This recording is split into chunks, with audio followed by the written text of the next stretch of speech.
pero tú eres rico, es el tema de esta mañana, y con ello estaremos viendo la segunda iglesia de las iglesias mencionadas en el libro de Apocalipsis. Quisiera mencionar algunas cosas antes de poder empezar, y una de ellas es que el tema general se llama eclesiología pastoral en Apocalipsis, y uno puede preguntarse por qué esos temas. Porque la iglesia tiene que ser iglesia en función de la palabra de Dios, de aquello que la palabra de Dios declara. ¿Cómo debemos de ser como comunidad? Eso lo estudia la eclesiología, lo estudia el área de la teología sistemática que puede decirnos a nosotros cómo debe de ser la iglesia. Y por supuesto tenemos que encontrar eso en las Sagradas Escrituras. Mirad que una iglesia tiene que ser amorosa en realidad. La iglesia tiene que ser la manifestación de amor de Dios al mundo. Y por supuesto, aquel creyente que diga que ama a Dios es porque también ama a su prójimo. Y esta es una realidad que todos los creyentes tienen que vivir. Es en realidad nuestro deber ser. Pero se constituye para nosotros el amar a los demás un sentido de gran prioridad. En un mundo que desprecia, con actitudes de gran discriminación, con condiciones completamente negativas en la relación entre los seres humanos, la iglesia de Jesucristo será y deberá ser completamente diferente. Si bien la iglesia tiene que saber algo que es muy importante en base a lo que veíamos en el testimonio de la iglesia de Éfeso. En primer lugar, la iglesia tiene que tener una actitud siempre de estudio de la palabra de Dios, de una forma firme, de una forma sólida. De tal manera que el estudio decidido de la palabra de Dios hará que esa comunidad pueda evaluar la proclamación de la palabra. Pero también tenemos que reconocer algo que es importante. La iglesia tiene que trabajar arduamente, porque trabaja para el Señor. Y el trabajo de la iglesia no es familiar. Perdónenme que lo exprese así. Algunas comunidades cristianas hacen énfasis a las actividades que realizan como familia. No, las actividades de la iglesia es de toda la iglesia. Y debemos de estar al pendiente de las actividades de la iglesia para juntos poder participar. Esto debe de quedar claro a nosotros. Algunas problemáticas que tienen algunas iglesias es que simplemente focalizan algunas actividades porque tienen que ser realizadas por tal o por cual familia. No, la iglesia es un cúmulo de familias unidas para el servicio de Cristo. Y saben, tenemos que colocar eso siempre en el horizonte. Esta iglesia competía por algunas actividades ministeriales, pero la iglesia de Éfeso aprendió en el llamado de Jesús a regresar al primer amor, el amor a Dios y el amor al prójimo. Una iglesia unida será mucho más efectiva en el testimonio de Cristo delante de toda la humanidad. Pero ahora yo quisiera que vayamos juntos a la ciudad de Esmirna. Miren, la ciudad de Esmirna luchaba por un título con la ciudad de Éfeso y con la ciudad de Pergamum. Ese título era el título, en este caso, de Prote-Asia. ¿Qué refiere ese título? La primera de Asia, la primera ciudad de Asia. Éfeso era una fuerte capital religiosa, pero también Esmirna era una ciudad muy próspera. Era una ciudad en ese siglo I, a finales, con una prosperidad económica impresionante. En las categorías significativas que esta ciudad tiene, fue una ciudad que quedó destruida 4 siglos antes de Cristo. Quedó destruida por el ejército de los lidios, que arrasaron con esa ciudad. Pero saben, esa ciudad se levantó de entre los escombros. Alejandro Magno constituyó un gran proyecto para reconstruir la ciudad, y Esmirna fue reconstruida totalmente como una ciudad esplendorosa en categoría arquitectónica impresionante. Sin embargo, la comunidad cristiana que estaba en Esmirna no era del todo tan próspera. La mayor parte de los congregantes era gente muy sencilla y muy humilde. No tenían los recursos económicos tan fuertes, tan bollantes como la mayor parte de la población que se daba en la zona de Esmirna, probablemente por su condición cristiana. Pero aquí podemos aprender cosas bastante significativas. ¿Qué es lo que le da confianza a las personas? El tener recursos económicos y posesiones. Fíjense que pasa algo significativo. personas el día de hoy piensan que ser cristiano es sinónimo a tener muchas posesiones económicas. Ya hay iglesias que se fundan en eso, en la riqueza que pueden ostentar los miembros de esas comunidades. Hay algunas comunidades cristianas el día de hoy que más bien parecieran un club de gente con recursos económicos abundantes, y la gente solamente se reúne el domingo y simplemente es el único compromiso que tienen con la actividad de la iglesia. No hay más. Es un gran club social donde la gente exhibe las condiciones económicas que le revisten a través de su vestimenta, a través de sus vehículos espléndidos, esos que no se venden de cualquier tipo de agencia. Y los cristianos se enfrascan en una condición como si el ser se definiera por el tener. La iglesia de Dios con nosotros no puede ser secuestrada por ese tipo de ideologías y mentalidades. La iglesia en realidad tiene que focalizarse en su Señor, porque si no seríamos promotores de la teología de la prosperidad, que si de bien a bien muchas iglesias no lo enfatizan tan marcadamente, pero sí lo viven, sí es una realidad. Muéstrame tu fe a través de lo que tú tienes como ingreso. En realidad la iglesia de Esmirna era una iglesia pobre. La pobreza puede devenir a muchas condiciones, porque la pobreza no necesariamente es una virtud cristiana. Ser pobre tampoco es sinónimo de ser buen cristiano. Tenemos que entender que la pobreza simplemente es una condición de vida, pero que la iglesia de Jesucristo tiene que hacer frente con sobrada dignidad a través del ejercicio de su trabajo, de no promover categorías de injusticia ni de corrupción, sino que a través del trabajo el creyente tiene lo suficiente de la mano de Dios, porque el trabajo es una bendición que Dios concede. El creyente esforzado, decidido en su actividad, la que sea, en su oficio y en su profesión, será bendecido por Dios. Eso no se niega nunca. Pero tenemos que saber que el tener no debe de ser la prioridad para el creyente. Su prioridad es el servicio a Cristo, de una forma sólida, decidida, servir a Cristo Jesús como el Señor de la vida. Miren cómo se expresa Jesús hacia la iglesia de Esmirna. Y escribe al ángel de la iglesia en Esmirna, el primero y el postrero, el que estuvo muerto y vive, dice esto. Pero ¿por qué el énfasis de Jesús a su resurrección? Porque Jesús había estado muerto y ha resucitado. Porque esa ciudad también estuvo muerta y resucitó de entre los escombros, destruida por los lidios, reedificada por, en este caso, Alejandro Magno, una ciudad esplendorosa, orgullosa de que se pudo volver a poner en pie. El resucitado les habla en términos de lo que experimentaron como ciudad. Aquel que estuvo muerto y vive hizo esto, y se dirige a la iglesia. El mensaje del libro de Apocalipsis no es un mensaje mistérico, no es un libro sellado. El mensaje del libro de Apocalipsis es un mensaje completamente claro y sencillo, lo reiteramos. Es un mensaje pastoral, por eso el tema de pastoral. Porque es un pastor hablando a iglesias que él atiende y que sabe de sus problemáticas y que él quiere alentarlos para que sigan adelante en el camino de la fe de Cristo Jesús. Y como tal tenemos que escuchar a ese pastor llamado Juan, que sigue hablando a nuestros oídos, a otras iglesias sin lugar a dudas, como Dios con nosotros el día de hoy.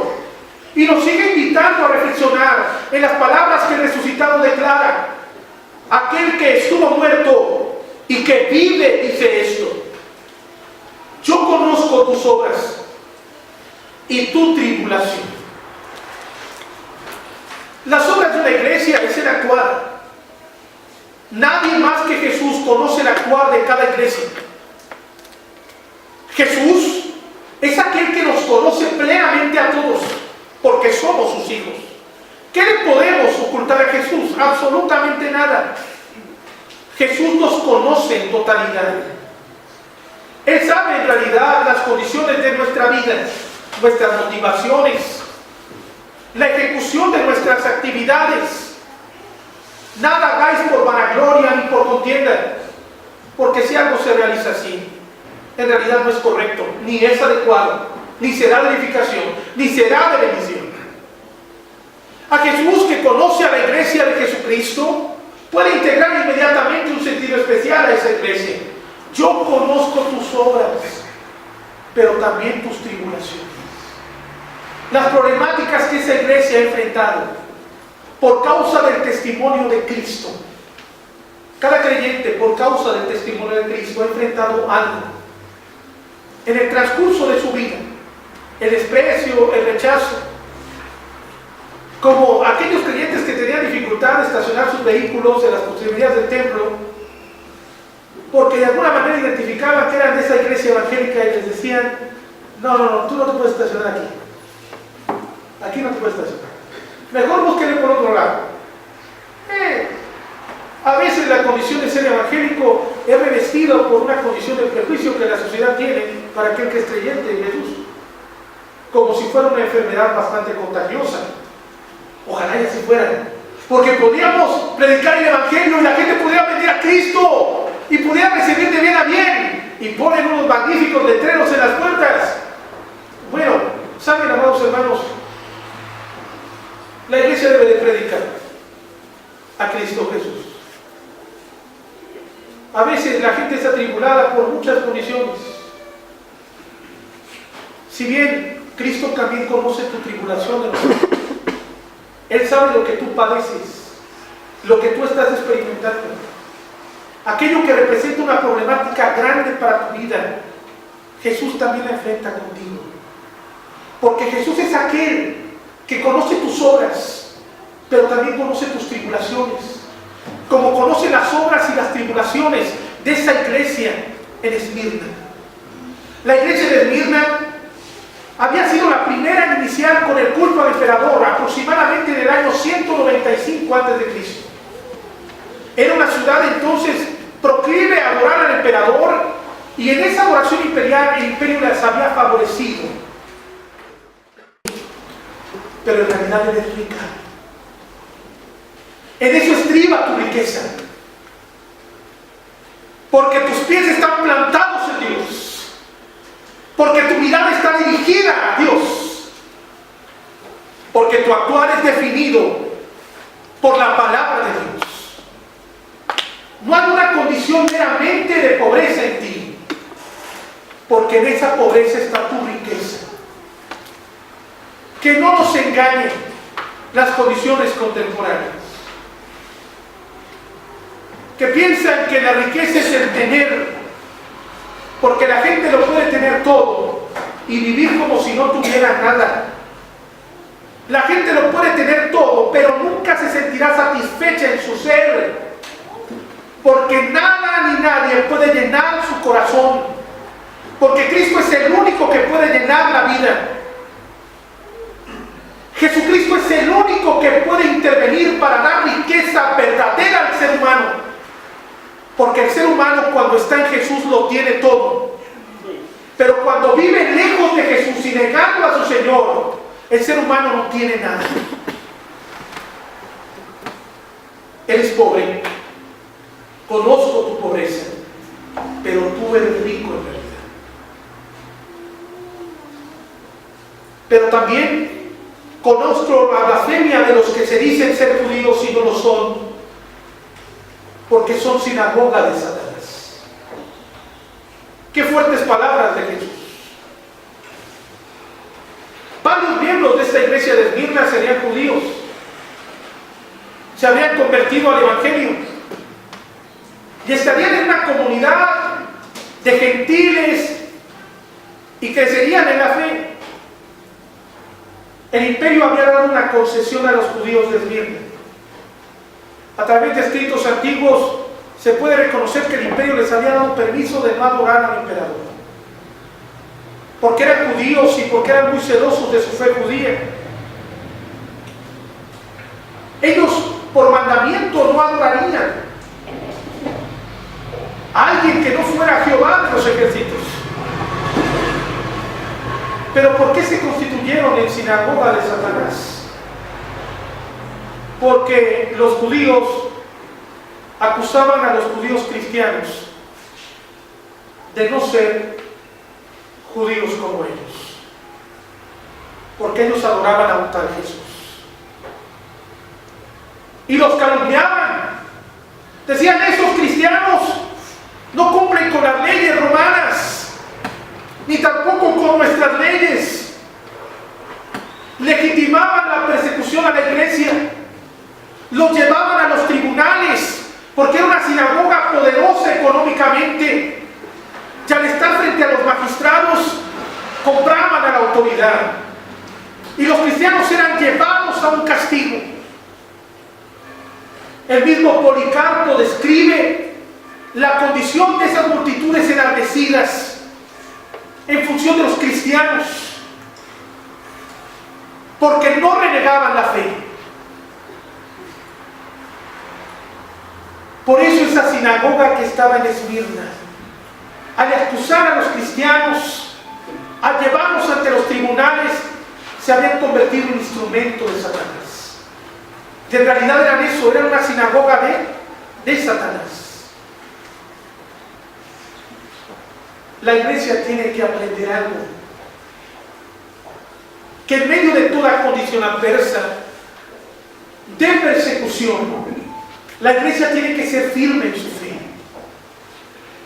Esa iglesia tan sencilla y humilde no tendría la capacidad de contratar abogados para defender su causa.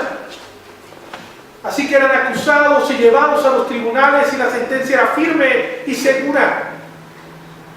Ser privados de su libertad por causa de Cristo.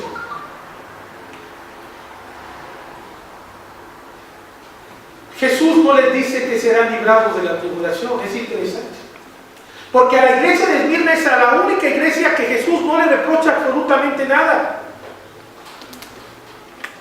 Sin embargo, Jesús no les dice, miren, ya no van a sufrir más, ya no van a padecer más. No, les dice que la prueba vendrá y será más severa. No temas en nada lo que vas a padecer. He aquí el diablo echará a algunos de vosotros en la cárcel, para que seáis probados y tendréis tribulación por 10 días. Sé fiel hasta la muerte, y yo te daré la corona de la vida. ¿Hasta dónde está el seguimiento de Jesús de estos cristianos? Hasta la muerte, hermanos. Algo que el creyente en pleno siglo XXI en México no enfrenta de bien a bien así. Es muy difícil la condición de la empatía con el contexto en el cual escribe Juan. Tan solo en la función pastoral, preparar un sermón detrás de un escritorio con algunos comentarios, textos, uno no es perseguido. ¿Habrá creyentes perseguidos por algunos acreedores? No lo sabemos. Pero fuera de ese tipo de persecuciones, no hay más persecuciones. El creyente no experimenta la persecución tan aguda como se experimentaba en el primer siglo. Por eso ese llamado a ser fiel hasta la muerte. No es, estás padeciendo, no te preocupes, ya no vas a padecer más. El evangelio barato es el evangelio que da toda comunidad cristiana. Y le dice, mira, estás en Cristo, no vas a sufrir más, no vas a tener ninguna condición negativa en la vida. Estás en Cristo, todo va a ser un cuento de hadas y vivirán felices para siempre. Este es un evangelio tipo Walt Disney, es un evangelio barato, que mucha gente sigue el día de hoy. Y ese tipo de evangelio llena templos. No es el evangelio que se predica en este mundo. El creyente tiene que asumir los retos cotidianos, las dificultades. No hay gasolina, hay que hacer cola, hay que esperar, hay que guardar el orden social, hay que vivir quieta y reposadamente, hay que estar en armonía, hay que orar por nuestros gobernantes, por nuestras autoridades. Hermano, hay que guardar el carro, hay que tomar el metro. A mí ya se me olvidaba andar en bicicleta, y no creo que haya bicicleta que me aguante, pero puedo caminar y hay que hacerlo. Jesús no nos dice de ninguna manera que por ser creyentes no tendremos aflicciones y dificultades en la vida. Miren cómo se lo dice a la iglesia de Esmirna, que la persecución seguirá y vendrán 10 días completamente difíciles. Otra clave de interpretación en Apocalipsis: los tiempos de prueba son muy cortos, son muy breves, pero los tiempos de bienaventuranza son bastante extensos. Hay que enfrentar las pruebas, hay que enfrentar las aflicciones. Dios está con nosotros. Dios nos invita a asumir los retos y las dificultades. Dios nos llama a ser responsables de nuestra ciudadanía. Por eso, en medio de esa tribulación fuerte, hay que ser fieles. Y en el caso de la iglesia de Esmirna, ser fieles hasta la muerte. Y el Señor dará corona de vida. Porque nosotros no somos de los que dan la espalda y caminan hacia atrás. La iglesia de Jesucristo camina al frente y camina con su Señor. Y no regresaremos atrás, porque somos convidados a ser fieles hasta la muerte.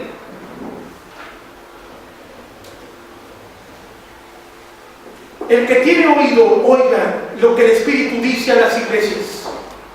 El que venciere no sufrirá daño de la segunda muerte. A pesar de que esta iglesia era una iglesia pobre, era una iglesia calumniada, esa iglesia no dejaba de adorar a su Señor y de servirle en medio de su pobreza. Tenemos este reto que nos va a costar mucho dinero. Olvídense del dinero, enfrentemos ese reto. Dios nos va a proveer. Tenemos este proyecto que es muy ambicioso, es grande y lo queremos ejecutar, pero falta esto, aquello. Olvídese lo que nos falta. Lo vamos a hacer en el nombre de Jesús, porque somos una iglesia de Jesucristo que no se va a detener por esas condiciones que los hombres miran primero y que los ata y los esclaviza. Nosotros miramos a Cristo y queremos trabajar para el Señor. Iglesia, Dios con nosotros. Oiga lo que el Espíritu dice a las iglesias, porque la segunda muerte ya no nos hace daño. La muerte física, muchos le pueden tener miedo, y la gente se volca a las adoraciones completamente grotescas, como la Santa Muerte, Niña Blanca. Se van hacia esas condiciones negativas de los santeros. Porque hay gente que no le tiene miedo a la muerte, porque sabe que la muerte sirva de la gracia de Dios. La segunda muerte no tiene efecto sobre nosotros, porque amparados en la gracia de Jesucristo, el gozo de la vida eterna nos cubre. Que teman los incrédulos y aquellos creyentes endebles que se dicen ser creyentes, pero en realidad no lo son.